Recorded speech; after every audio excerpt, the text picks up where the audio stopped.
Hello everyone, welcome to SHG Hyperdrive YouTube channel. From today onwards, we are covering the biology second PU textbook reading only. So, let's move to see the content. So, Unit 6, that is reproduction, Chapter 1, sexual reproduction in flowering plants, Chapter 2, human reproduction, and Chapter 3, reproductive health. Okay, so Unit 7 covers genetics and evolution, Chapter 4, principles of inheritance and variation, Chapter 5, molecular basis of inheritance, and Chapter 6, evolution. So Unit 8 covers biology in human welfare, Chapter 7, human health and disease, Chapter 8, microbes in human welfare, and Unit 9 covers biotechnology, Chapter 9, biotechnology principles and processes, and Chapter 10, biotechnology and its applications. So, Chapter 10, that is Unit 10, covers ecology, Chapter 11, organisms and populations, Chapter 12, ecosystem, and Chapter 13, biodiversity and conservations. So, these are all the contents which can seen in the second PU biology textbooks. Let's move to the Unit 6, that is reproduction. It consists of Chapter 1, sexual reproduction in flowering plants, Chapter 2, human reproduction, and Chapter 3, reproductive health. So in this, biology in essence is the story of life on Earth while individual organisms die without fail. Species continue to live through millions of years unless threatened by natural or anthropogenic extinction. Reproduction becomes a vital process without which species cannot survive for long. Each individual leaves its progeny by asexual or sexual means. Sexual mode of reproduction enables creation of new variants so that survival advantages is enhanced. So this unit explains the details of reproductive processes in flowering plants and humans as easy to relate representative examples. So a related perspective on human reproductive health and how reproductive ill health can be avoided is also presented to complete our understanding of biology of reproduction. So Panchanan Maheshwari 1904 to 1966. So born in November 1904 in Jaipur, Rajasthan, Panchanan Maheshwari rose to become one of the most distinguished botanists not only of India but of the entire world. So he moved to Allahabad for higher education where he obtained his DSc during his college days. He was inspired by Dr. W.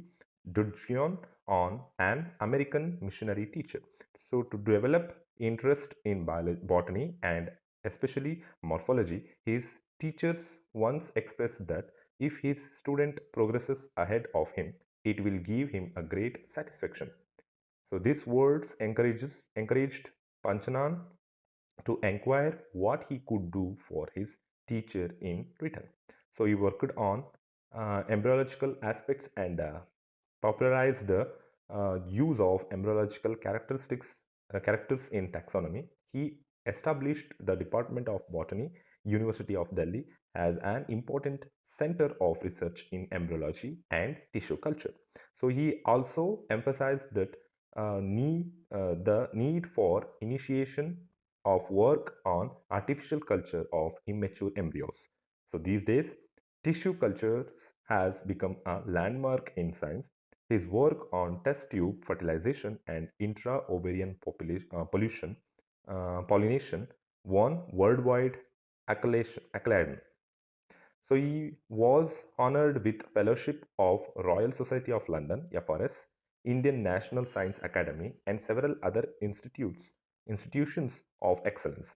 He encouraged general education and made a significant contribution to school education by his leadership in bringing out the very first textbooks of biology for higher secondary schools published by NCERT in 1964. So chapter 1, sexual reproduction in flowering plants. So it consists flower, a fascinating organ of angiosperms, pre-fertilization, structures and events, and 1.3 double fertilization, 1.4 post-fertilization, that is structures and events, and 1.5 apomixis and polyembryony. So are we not lucky the plants reproduce sexually? The myriads of flowers that we enjoy gazing at the scents and the perfumes that we swan over the rich colors that attracts us are all there as an aid to sexual reproduction. Flowers do not exist only for us to be used for our own selfishness. So all flowers, plants show sexual reproduction. A look at the diversity of structures of the inflorescences, flowers and floral parts shows an amazing range of adaptations to ensure formation of the end products of sexual reproduction, the fruits and seeds. In this chapter, let us understand the morphology, structure and the processes of sexual reproduction in flowering plants, that is angiosperms. 1.1 flowers. 1.1 Flower, a fascinating organ of angiosperms. Human beings have had an intimate relationship with flowers since time immemorial. Flowers are objects of aesthetic, ornamental, social, religious, and cultural value. They have always been used as symbols for conveying important human feelings such as love, affection, happiness, grief, mourning, etc. So, list at least 5 flowers of ornamental value that are commonly cultivated at homes and in gardens. Find out the names of 5 more flowers that are used in social and cultural celebrations in your family. Have you heard of florical floriculture? What does it refers to? So, to a botanist, flowers are morphological and embryological marvels and the sites of sexual reproduction. In earlier classes, you have read the various parts of a flower. Figure 1.1 will help you recall the parts of a typical flowers. Can you name the 2 parts in a flower in which the 2 most important units of sexual reproduction develop? 1.2 Pre-fertilization structures and events. Much before the actual flower is seen on a plant, the decision that the plant is going to flower has taken place. Several hormone and structural changes are initiated, which leads to the differentiation and further development of the floral primordium. Inflorescences are formed, which bear the floral buds and then the flowers. In the flower, the male and female reproductive structures, the androecium and the gynoecium, differentiate and develop. You would recollect that the androecium consists of a whorl of stamens representing the male reproductive organ and the gynoecium represents the female reproductive organ. Sexual reproduction in flowering plants. So 1.2.1 Stamen, microsporangium and pollen grains. Figure 1.2a shows the 2 parts of a typical stamen. The long and the slender stalks called the filament and the terminal generally bilobed structure called the anther. The proximal end of the filament is attached to the thalamus or the petal of the flower. The number and length of the stamens are variable in flowers of different species. If you were to collect a stamen each from 10 flowers, each from different species, and arrange them on a side, you would be able to appreciate the large variation in size seen in nature. Careful observation of each stamen under a dissecting microscope and making neat diagram would elucidate the range in shape and attachment of anthers in different flowers. The typical angiosperm anther is bilobed with each lobe having 2 theca, that is, they are dithecous, figure 1.2b. Often, a longitudinal grooves run lengthwise separating the theca. Let us understand the various types of tissues and their organization in the transverse section of the anther.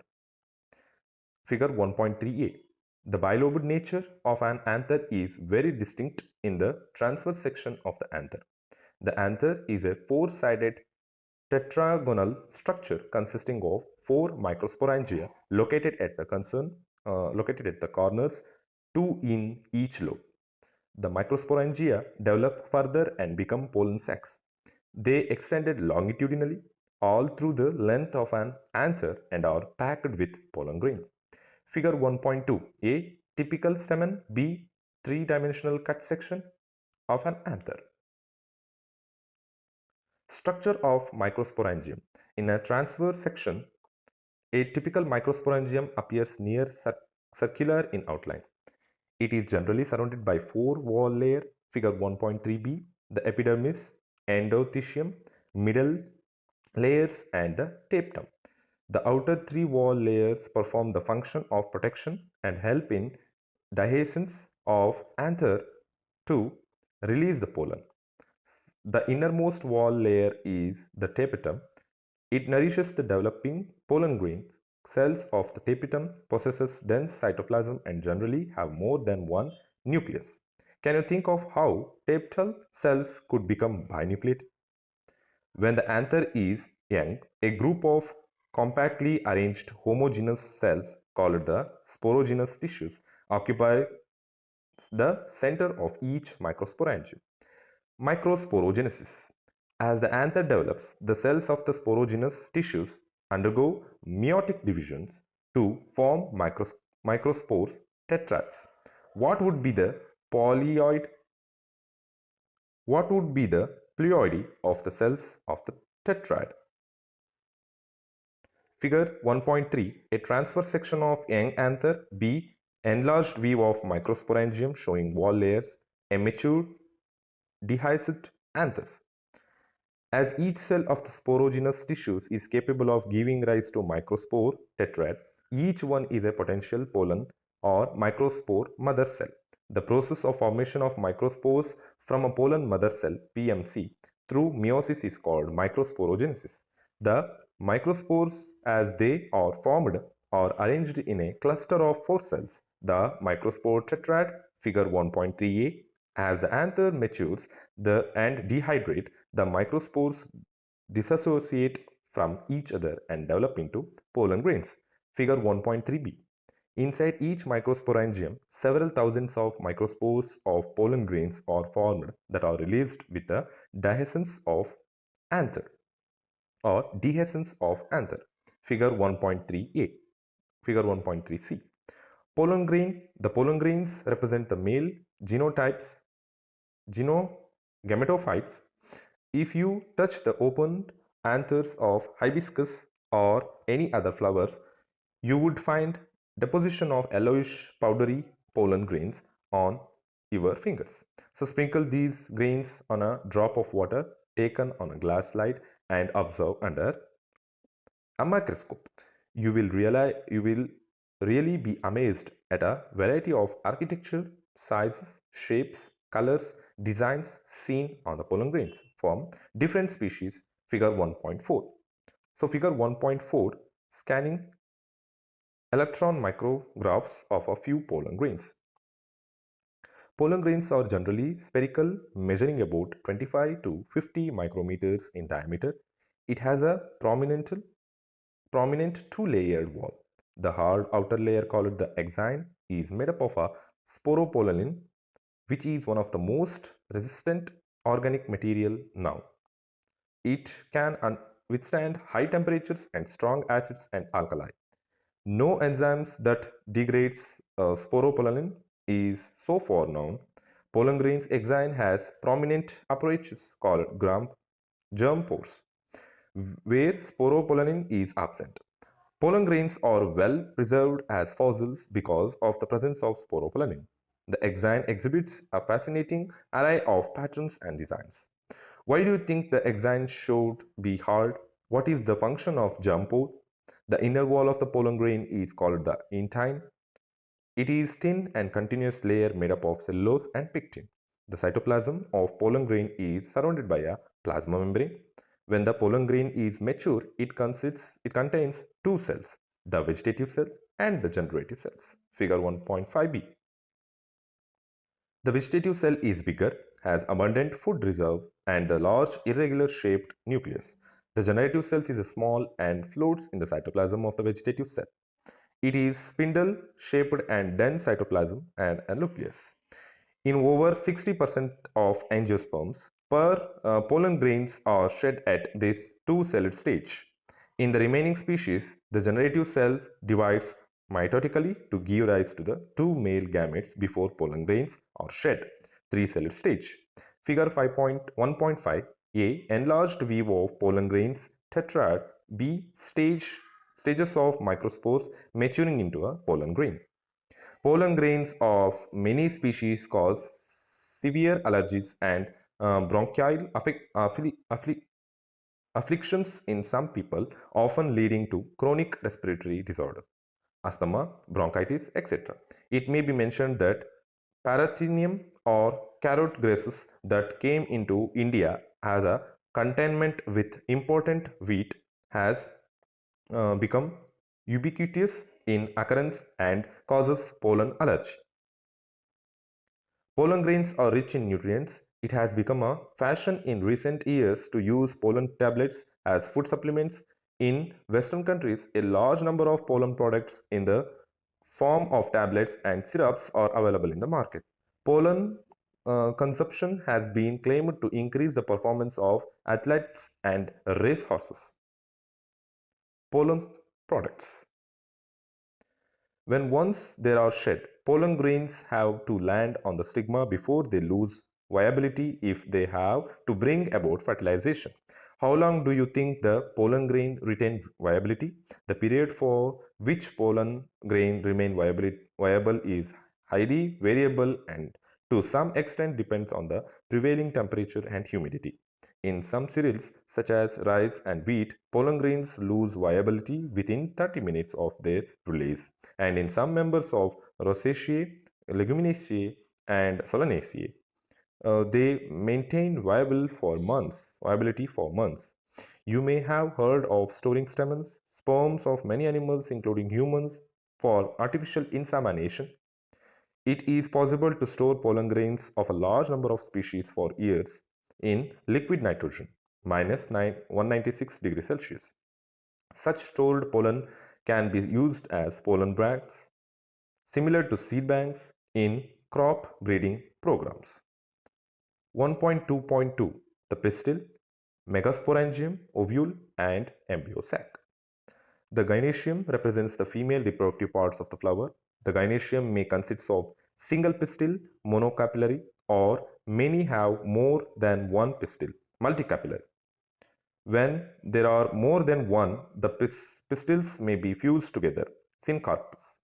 Figure 1.7b, or maybe free apocarpus, figure 1.7c. Each pistil has three parts, figure 1.7a, the stigma, style, and ovary. The stigma serves as a landing platform for pollen grains. The style is elongated, slender part beneath the stigma. The basal bulged part of the pistil is the ovary. Inside the ovary is the ovarian cavity locule. The placenta is located inside the ovarian cavity. Recall the definition and types of placentation that you studied in class 11th. Figure 1.7. A dissected flower of hibiscus showing pistil. Other floral parts have been removed. B. Multicarpellary syncarpus pistil of papaver. C. A multicarpellary apocarpus gynoecium of Micheli. D. A diagrammatic view of a typical anatropous ovule.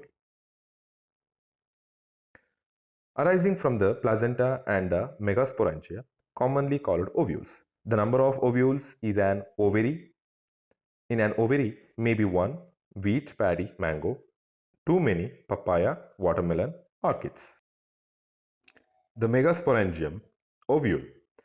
Let us familiarize ourselves with the structure of a typical angiosperm ovule. Figure 1.7d.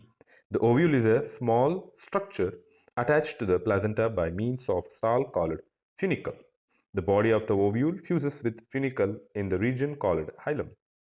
Thus, hilum represents the junction between ovule and funicle. Each ovule has one or two protective envelopes called integuments. Integuments encircle the nucellus except at the tip where a small opening called a micropyle is organized. Opposite the micropylar end is a chalaza representing the basal part of the ovule. Enclosed within the integuments is a mass of cells called a nucellus. Cells of the nucellus have abundant reserve food materials. Located in the nucellus is the embryo sac or female gametophyte. An ovule generally has a single embryo sac formed from megaspore. Megasporogenesis. The process of formation of megaspores from the megaspore mother cell is called megasporogenesis. Ovules generally differentiate a single megaspore mother cell (MMC) in the micropellar region of the nucellus. It is a large cell containing dense cytoplasm and a prominent nucleus. The MMC undergoes meiotic division. What is the importance of MMC undergoing meiosis? Meiosis results in the production of 4 megaspores, figure 1.8a. Female gametophyte. In a majority of flowering plants, one of the megaspore is functional, while the other 3 degenerate. Only the functional megaspore develops into the female gametophyte embryo sac. This method of embryo sac formation from a single megaspore is termed monosporic development. What will be the ploidy of a cell of the nucellus? MMC, the functional megaspore and female gametophyte. Let us study about the formation of embryo sac in detail. Figure 1.8b. The nucleus of the functional megaspore divides mitotically to form two nuclei, which moves to the opposite poles, forming the two nucleate embryo sac. Two more sequential mitotic nuclear division results in the formation of a 4 nucleate and later the 8 nucleate stage of the embryo sac.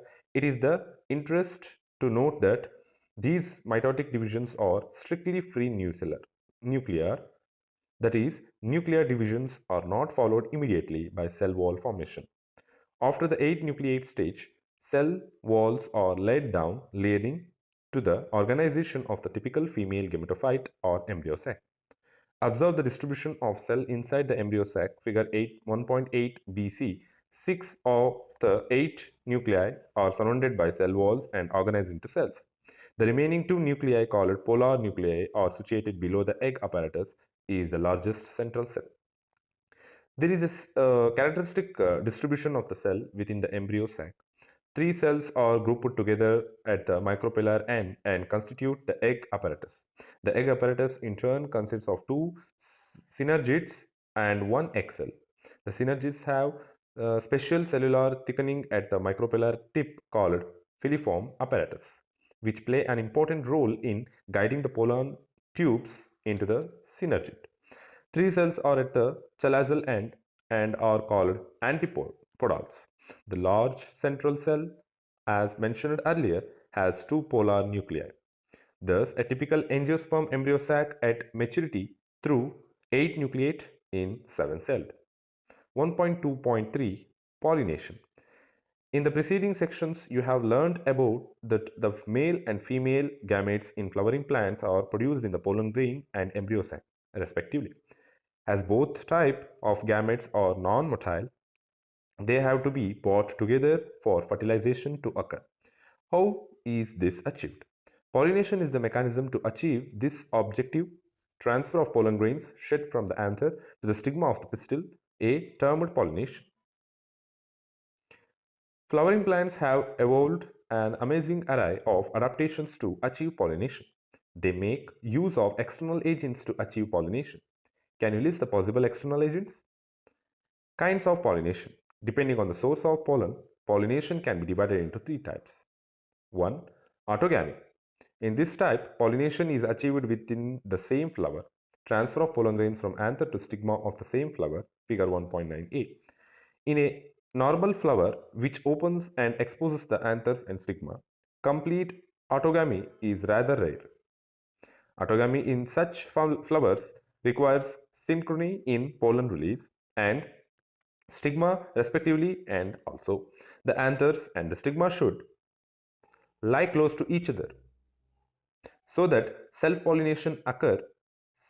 Some plants such as viola, common pansy, oxalis and camellia produce 2 types of flowers: chasmogamous flowers, which are similar to flowers of other species with exposed anther and stigma, and cleistogamous flowers which do not open at all.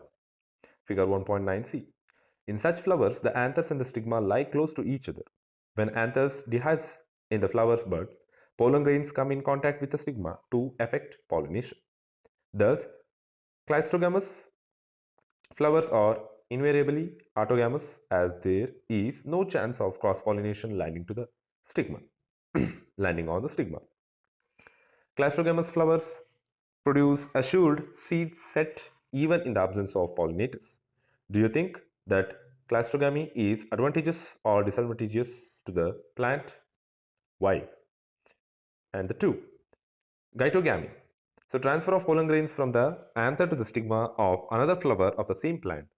Although gytogamy, gynetogamy, gytenogamy is functionally cross-pollination involved a pollinating agent. Genetically, it is similar to autogamy since the pollen grain come from the same plant. And third one is xenogamy. Transfer of pollen grains from anther to the stigma of a different flower. Figure 1.9b. This is only type of pollination which during pollination brings genetically different types of pollen grains to the stigma. Agents of pollination. Plants use two abiotic, wind and water, and one biotic, animals, agents to achieve pollination. Majority of plants use biotic agents for pollination. Only a small proportion of plants use abiotic agents. Pollen grains come in contact with the stigma is a chance factor in both wind and water pollination. To compensate for this uncertainties and associated loss of pollen grains, the flowers produce enormous amounts of pollen when compared to the number of ovules available for pollination. Pollination by wind is more common amongst abiotic pollinations. Wind pollination also requires that the pollen grains are light and non-sticky so that they can be transported in wind current. They often possess well exposed stamen so that the pollen are easily dispersed into the wind currents. Figure 1.10. And large often feathery stigma to easily trap airborne pollen grains. Wind pollinated flowers often have a single ovule in each ovary and numerous flowers packed into an inflorescence. A familiar example is the corn cob. The tassels you see are nothing but the stigma and style which wave in the wind to trap pollen grains. Wind pollination is quite common in grasses. Pollination by water is quite range in flowering plants and is limited to about 30 genera, mostly monocotyledons. As against this, you would recall that water is a regular mode of transport for a male gametes among the lower plant groups such as algae, bryophytes, and pteridophytes. It is believed, particularly for some bryophytes and pteridophytes, that their distribution is limited because of need for water for the transport of male gametes and fertilization. Some example of water pollinated plants are Vasaneria and Hydrilla, which grows in fresh water, and several marine sea grasses such as Zostera. Not all aquatic plants use water for pollination. In a majority of aquatic plants such as water hyacinth and water lily, the flowers emerges above the level of water and are pollinated by insects on wind as in most of the land plants. In Vallisneria, the female flower reaches the surface of the water by the long stalk and the male flowers of pollen grains are released on the surface of the water. They are carried passively by water currents. Figure 1.1.11a. Some of them eventually reach the female flowers and the stigma. In another group of water pollinated plants such as seagrasses, female flowers remain submerged in water and the pollen grains are released inside the water. Pollen grains in many such species are long, ribbon-like, and they are carried passively inside the water. Some of them reach the stigma and achieve pollination. In most of the water pollinated species, pollen grains are protected from wetting by a mucilaginous covering. Both wind and water pollinated flowers are not very colorful and do not produce nectar. What would be the reason for this? Plant cannot complete their life cycle without each other. The moth deposits its egg in the locule of the ovary and the flower in turn gets pollinated by moth. The larva and the moth come out of the eggs as the seeds start developing. Why don't you observe some plants, some flowers of the flowering plant or any other available to you? Cucumber, mango, peepal, coriander, papaya, onion, lobia, cotton, tobacco, rose, lemon, eucalyptus, banana. Try to find out which animal visit them and whether they could be a pollinators. You will have to patiently observe the flowers over a few days and at different times of day. You could also try to see whether there is any correlation in the characteristics of flower to the animal that visits it. Carefully observe if any of the visitors come in contact with the anther and the stigma, as only such visitors can bring about pollination. Many insects may consume pollen or nectar without bringing about pollination. Such floral visitors are referred to as pollen nectar robbers. You may or may not be able to identify the pollinators, but you will surely enjoy your efforts. Outbreeding devices. Majority of flowering plants produces hermaphrodite flowers, and pollen grains are likely to come in contact with the stigma of the same flower. Continued self-pollination results in inbreeding depression. Flowering plants have developed many devices to discourage self-pollination and to encourage cross-pollination. In some species, pollen release and stigma respectively are not synchronized. Either the pollen is released before the stigma becomes receptive, or stigma becomes receptive much before the release of pollen. In some other species, the anther and the stigma are placed at a different position so that pollen cannot come in contact with the stigma of the same flower. Both these devices prevent autogamy. The third device to prevent inbreeding is self-incompatibility. This is a genetic mechanism and prevents self-pollen for the same flowers or other flower of the same plant. From fertilization, the ovules by inhibiting pollen germination or pollen tube growth in the pistil. Another device to prevent self-pollination is the production of unisexual flowers. If the both male and female flowers are present on the same plant, such as castor and maize, monoecious, it prevents autogamy but not gytonogamy. In several species such as papaya, male and female flowers are present on different plants, that is, each plant is either male or female, dioecious. These conditions prevents both autogamy and gytonogamy. Pollen pistil interaction. Pollination does not guarantee the transfer of the right type of pollen, compatible pollen of the same species as the stigma, often pollen of the wrong type, either from other species or from the same plant, if it is self-incompatible. Also land on the stigma. The pistil has the ability to recognize the pollen, whether it is the right type compatible or of the wrong type incompatible. If it is of the right type, the pistil accepts the pollen and promotes post-pollination, even events that leads to fertilization. If the pollen is the wrong type, the pistil rejects the pollen by preventing pollen germination on the stigma or the pollen tube growth in the style. The ability of the pistil is recognize the pollen, followed by its acceptance or rejection, is the result of continuous dialogues between pollen grain and the pistil. This dialogue is mediated by chemical components of the pollen interaction with those of the pistil. It is only in recent years that botanists have been able to identify some of the pollen and pistil components and the interactions leading to the recognition, followed by acceptance or rejection. As mentioned earlier, following compatible pollination, the pollen grain germinates on the stigma to produce a pollen tube through one of the germ pores. The content of the pollen grain move into the pollen tube. Pollen tube grows through the tissues of the stigma and style and reacts the ovary. You would recall that some plants pollen grains are shed at two-celled conditions, a vegetative cell and the generative cell. In such plants, the generative cell divides and forms the two male gametes during the growth of the pollen tube in the stigma. In plants which shed pollen in the three-celled condition, pollen tubes carry the two male gametes from the beginning. Pollen tube, after reaching the ovary, enters the ovule through the micropyle and then enters on the synergids through the filiform apparatus.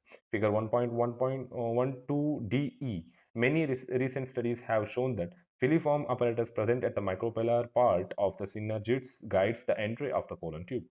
All these events from the pollen deposition on the stigma until pollen tubes enter the ovule are together referred to as pollen-pistil interaction. As pointed out earlier, pollen-pistil interaction is a dynamic process involving pollen recognition followed by promotion or inhibition of the pollen. The knowledge gained in this area would help the plant breeder in manipulating pollen-pistil interaction, even in incompatible pollinators, to get desired hybrids. You can easily study pollen germination by dusting some pollen from flowers such as pea, chickpea, and crotalaria, balsam and vinca on the glass slide containing a drop of sugar solution about 10%. After about 15 to 30 minutes, observe the slide under the low power lens of the microscope. You are likely to see pollen tubes coming out of the pollen grains. A breeder is interested in crossing different species of orphan genera to combine desirable characters to produce commercially superior varieties. Artificial hybridization is one of the major approaches of crop improvement program. In such crossing experiments, it is important to make sure that only the desired pollen grains are used for pollination, and the stigma is protected from contamination from unwanted pollen. This is achieved by emulsification and bagging techniques. If the female parent bears bisexual flowers, removal of anthers from the flower, but before the anther diasis, using a pair of forceps is necessary. This step is referred to as emulsification. Emulsified flowers have to be covered with a bag of suitable size, generally made up of butter paper, to prevent contamination of its stigma and unwanted pollen. This process is called bagging. When the stigma of bagged flower attains receptivity, mature pollen grains collected from the anthers of the male parent and dusted on the stigma, and the flowers are rebagged. The fruits are allowed to develop. If the female parent produces unisexual flowers, there is no need for emulsification. Emulsification. The female flowers buds are bagged before the flowers open. When the stigma becomes receptive, pollination is carried out using the desired pollen and flower rebagged. 1.3 Double fertilization. After entering one of the synergids, the pollen tube releases the two male gametes into the cytoplasm of the synergids. One of the male gametes moves towards the egg cell and fuses with its nucleus, that completing the syngamy. This results in the formation of diploid cells, the zygote. The other male gamete moves towards the two polar nuclei located in the center cell and fuses with them to produce a triploid, primary endosperm nucleus, PEN. As this involves the fusion of three haploid nuclei, it is termed triple fusion. Since two types of fusion, syngamy and triple fusion, take place in the embryo sac, the phenomenon is termed double fertilization, an event unique to flowering plants. The central cell after triple fusion becomes the primary endosperm cells, PEC, and develops into an endosperm, while the zygote develops into embryo. 1.4 Post-fertilization structures and events. Following double fertilization, events of the endosperm and embryo development, maturation of ovules into seeds and ovary into fruits, are collectively termed post-fertilization events. 1.4.1 Endosperm. Endosperm development precedes embryo development. Why? The primary endosperm cell divides repeatedly and forms a triploid endosperm tissue. The cells of this tissue are filled with reserve food materials and are used for the nutrition and development embryo. In the most common types of endosperm development, the pen undergoes successive nuclear division to give rise to free nuclei. This stage of endosperm develop into a called free nuclear endosperm, and subsequently cell wall formation occur in the endosperm becomes cellular. The number of free nuclei formed before cellularization varies greatly. The coconut water and the tender coconut that you are familiar with is nothing but free nuclear endosperm made up of thousands of nuclei, and the surrounding white kernel is the cellular endosperm. Endosperm may either be completely consumed by the developing embryo, example pea, groundnut, beans, before seed maturation, or it may persist in the matured seeds, example castor and coconut, and be used up during seed germination. Split open some seeds of castor, peas, beans, groundnut, fruit of coconut, and look for the endosperm in each case. Find out whether the endosperm is persistent in cereals, wheat, rice, and maize. 1.4.2 Embryo. Embryo develops at the micropillar end of the embryo sac where the zygote is situated. Most zygote divide only after certain amount of endosperm is formed. This is adaptation of provide assured nutrition to the developing embryo. Though the seeds differ greatly. The early stage of embryo development The early stage of the embryo development, embryogeny, are similar in both monocotyledons and dicotyledons. Figure 1.13 depicts the stage of embryony in dicotyledons embryo. The zygote gives rise to the proembryo and subsequently to the globular, heart-shaped and mature embryo. A typical dicotyledonous embryo, figure 1.14a, consists of an embryonal axis and two cotyledons. The portion of the embryonal axis above the level of cotyledons is epicotyle, which terminates with the plumule or stem tip. The cylindrical portion below the level of the cotyledons is hypocotyle, that terminates at its lower end in the radicle or root tip. The root tip is covered with a root cap. Embryos of the monocotyledons possesses only one cotyledon. In the grass family, the cotyledon is called scutellum, that is situated towards one side lateral of the embryonal axis. At its lower end, embryonal axis has the radicle and a root cap encloses in an undifferentiated sheath called chlorhiza. The portion of the embryonal axis above the level of the attachment of scutellum is epicotyle. Epicotyle has a shoot apex and a few leaf primodia enclosed in a hollow foliar structure, the cleoptile. Soak a few seeds in a water, so say of wheat, maize, peas, chickpeas, groundnuts overnight. Then split the seeds and observe the various parts of the embryo and the seed. 1.4.3 Seed. In angiosperms, the seed is the final product of the sexual reproduction. It is often described as a fertilized ovule. Seeds are formed inside fruits. A seed typically consists of seed coats, cotyledons, and embryo axis. The cotyledons, uh, figure 1.15a of the embryo or simple structure, generally thick and swollen due to storage of food reserves, as in legumes. Generally thick and swollen due to storage of food reserves as in legumes. Mature seeds may be non-albuminous or ex-albuminous.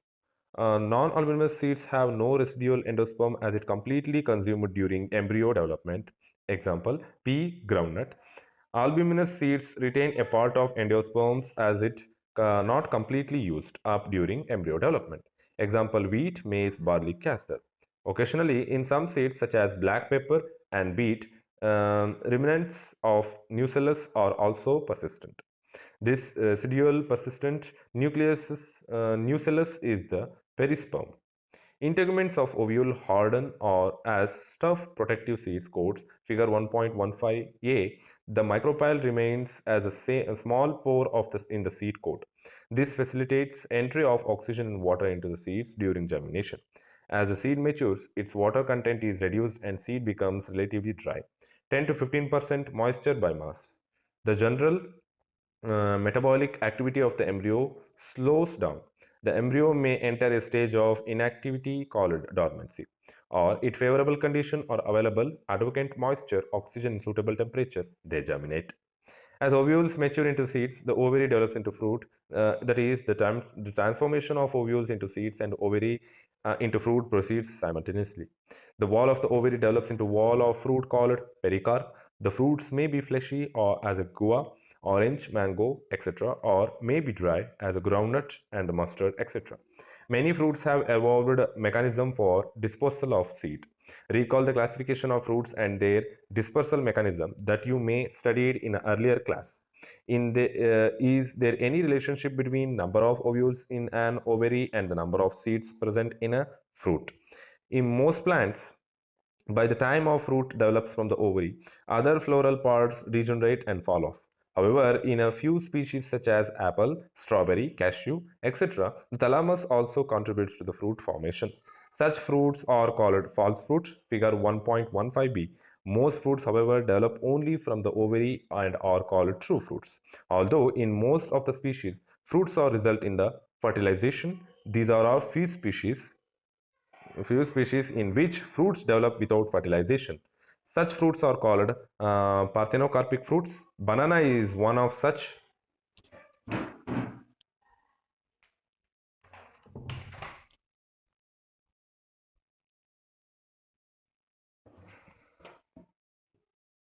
Banana is one such example. Parthenocarpy can be induced through the application of growth hormones, and such fruits are seedless. Seeds offer several advantages to angiosperms. Firstly, since reproductive processes such as pollination and fertilization are independent of water, seeds formation is most dependable. Also, seed have better adaptive strategies for dispersal to new habitats and help the species to colonize in the other areas.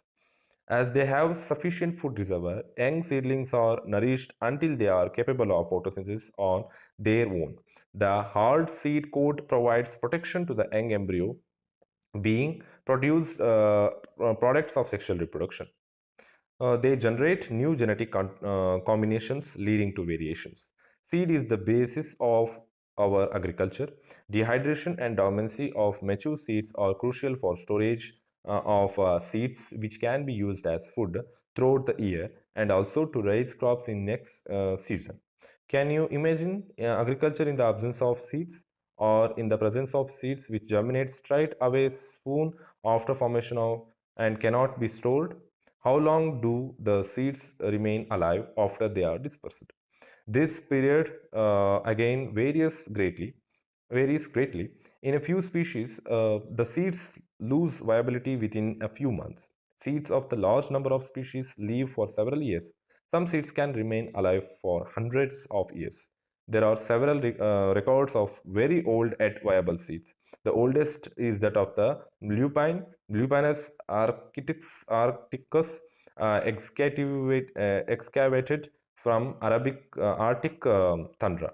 The seeds germinated and flowered after an estimated record of 10,000 years of dormancy. A recent record of 2,000 years old viable seeds is of the date palm. Phoenix dactylifera discovered during the archaeological excavation at King Herod's palace near the Dead Sea. After completing a brief account of sexual reproduction of flowering plants, it would be worth attempting to comprehend the enormous reproductive capacity of some flowering plants by asking the flowering questions. How many eggs are present in an embryo sac? How many embryo sacs are present in an ovule? How many ovule are present in an ovary? And how many ovaries are present in a typical flower? How many flowers are present on a tree? And so on. Can you think of some plants in which fruits contain very large number of seeds? Orchids fruits are one such category, and each fruits contain thousands of tiny seeds. Similar in the case in fruits of some parasitic species such as obachins and striga. Have you seen tiny seeds of ficus? How large in the tree ficus develop from the tiny seed? How many billions of seeds does each ficus tree produce? Can you imagine any other example in which such as tiny structure can produce such a large biomass over the years? 1.5. Apomixis and polyembryony.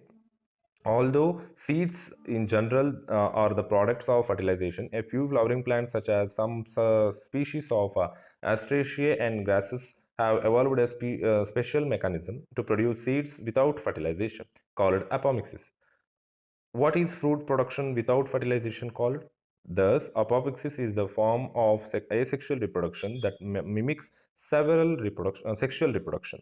There are several ways to develop of apomictic seeds. In some species, the diploid egg cells is formed without reduction, developing a division and develops into the embryo without fertilization. Most often in many citrus and mango varieties, some of the nuclear cells surrounding the embryo sac starts dividing, protrude into the embryo sac and develop into the embryos. In such species, each ovule contains many embryos. Occurrences of more than one embryo is is a seed is referred to as a polyembryony. Take out some seeds in an orange and squeeze them. Observe the many embryos of different sizes and shapes from each seed. Count the number of embryos in each seed. What would be the genetic nature and apoptotic embryos? Can they be called clones? Hybrid varieties of several of our food and vegetables crops are being extensively cultivated. Cultivation of hybrids has tremendously increased productivity over of productivity. One of the problems of hybrids is that hybrid seeds have been produced every year. If seeds collected from hybrids are sown, the plants in the progeny will segregate and do not maintain hybrid characters. Production of hybrid seeds is costly, and hence the cost of hybrid seeds become too expensive for farmers. If these hybrids are made into apomictics, there is no segregations of characters in the hybrid progeny. Then the farmers can keep on using the hybrid seeds to raise new crops year after year, and he does not have to buy hybrid seeds every year. Because of the importance of apomixis in hybrid seeds industry, active research is going on in many laboratories around the world to understand the genetics of apomixis and to transfer apomictic genes into hybrid varieties. Summary: flowers are the seat of sexual reproduction in angiosperms. In the flower, androecium, consisting of stamens, representing the male reproductive organs, and gynoecium, consisting of pistils, representing the female reproductive organ. Atypical anther is bilobed, dithecous, and tetrasporangiate. Pollen grains develop inside the microsporangia, four-wall layer, and the epidermis, endothecium, and middle layers are the tapetum around the microsporangium. Cells of the sporogenous tissues lying in the center of the microsporangium undergo meiosis, microsporogenesis to form tetrad of microspores. Individual microspores mature into pollen grains. Pollen grains represents the male gametophytic generation. The pollen grains have a two-layered wall, the outer exine and the inner intine. The exine is made up of a sporopollenin and has germ pores. Pollen grains may have two cells, a vegetative cells and a generative cells, or three cells or vegetative cells and two male gametes at the time of shedding. The pistil has three parts: the stigma, style, and ovary. Ovules are present in the ovary. The ovules have a stalk called funicle, protective integuments, and the opening called micropyle. The central tissues is the nucellus, in which the archaeosporium differentiates. A cell of the archaeosporium, the megaspore mother cell, divides meiotically, and one of the megaspores forms the embryo sac. The female gametophyte, the mature embryo sac, is 7-celled and 8-nucleated. At the micropyle end is the egg apparatus consisting of two synergids and an egg cell. At the chalazal and our three antipodals. At the center is large central cells with two polar nuclei. Pollination is the mechanism to transfer pollen grains from the anther to the stigma. Pollinating agents are either abiotic, wild and water, or biotic animals. Pollen pistil interaction involves all events for the landing of pollen grains on the stigma until the pollen tube enters the embryo sac. When the pollen is compatible, or pollen inhibition when the pollen is incompatible. Following compatible pollination, pollen grains germinates on the stigma and resulting pollen tube grow through the style, enter the ovules, and finally discharges two male gametes into one synergids. Angiosperms exhibit double fertilization because two fusion events occur in each embryo sac, namely syngamy, the triple fusion. The products of these fusion are the diploid zygote and the triploid primary endosperm nucleus. In the primary endosperm cells, the zygote develops into embryo and the primary endosperm cells forms the endosperm tissue. Formation of endosperm always precedes development of the embryo. The developing embryo passes through different stages such as the proembryo, globular, and the heart-shaped stages before maturation. Mature dicotyledonous embryo has two cotyledons and the embryonal axis with the epicotyle and a hypocotyle.